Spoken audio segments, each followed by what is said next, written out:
Hello and welcome to this week's edition of Newsgram. Can we talk for a second? I want to share something personal. Something that never happened during my dating life was me preparing a candlelit dinner at my place. Let me do the cooking was just not one of my lines. Romantic dinners were great as long as somebody else does the cooking and preparing of the food. And it actually started to become a problem because sometimes you need to be able to do that. Preparing a nice meal involves a certain skill, one that I just didn't have. And creating an elegant meal experience, there's a real art in that. Think about it. What do you do when it's your turn to host an important family gathering or a holiday dinner? You're hosting at your place and you don't know how to cook. What do? And we're not talking about poker night because those guys, they don't care. We're talking, this is going to get me a promotion kind of dinner. Catering works, and we've done that many times, but it sends a completely different message when you take the time and you do it yourself. I'm going to throw a lot of my friends under the bus. A lot of my guy friends can't cook, but they have their significant others and their wives, and I'm like, hey man, you need to cook for your wife. And like, okay, well tell me what to do, and I'm always walking them through it. Now I have the guide for them, and they're using it, and their wives are like, thank you so much. That's Randy Motilall, author of The Gentleman's Guide to Cooking. It's to help you build that confidence in your skills. You don't have to go out to a restaurant to have a good meal every time. You can have an elegant meal at home, and that's what I wanted to try to bring with this book and show people, yes, you can do it. That's right. If you don't have the time, that's one thing. But if you don't have the skill, well, that's something else entirely. Same thing goes for smaller get-togethers. Now, I'm not a big drinker, but for years, I would stick with a simple beer or glass of wine at home. When I went out, I'd order a nice handcrafted cocktail.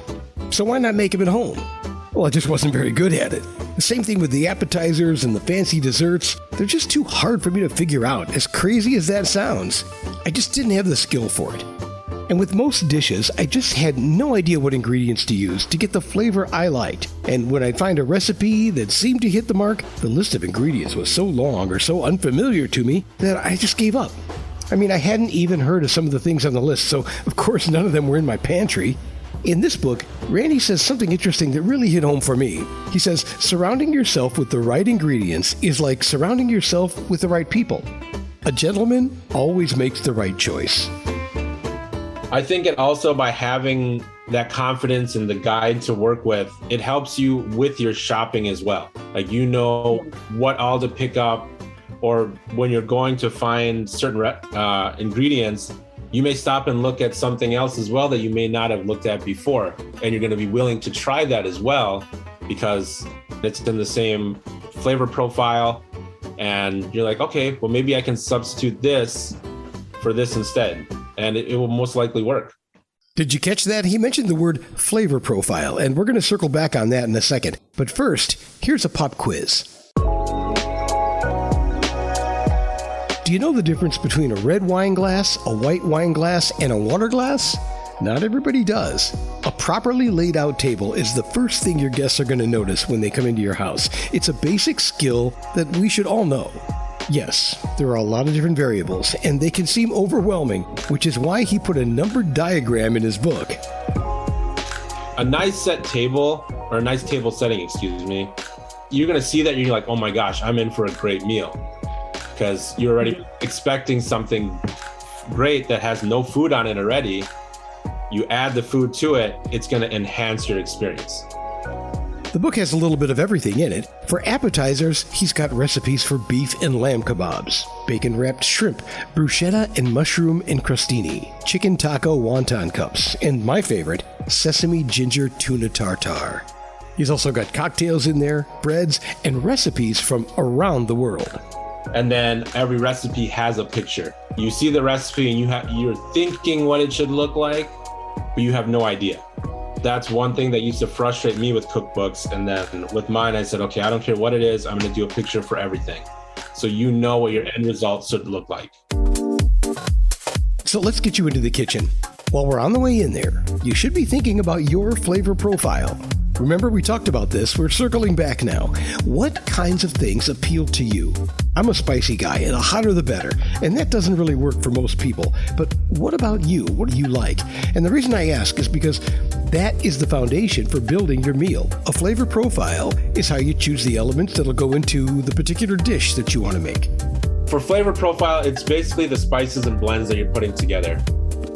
We use a lot of spice in our food, and you want to be able to tame that spice or present it based on your guests that are going to be enjoying your food. So you need to be able to balance that, but then you also have some Indian spices thrown in there, Hispanic spices. So it's a blend of different flavors and spices from around the world that are creating this profile that you're going to present in your dish.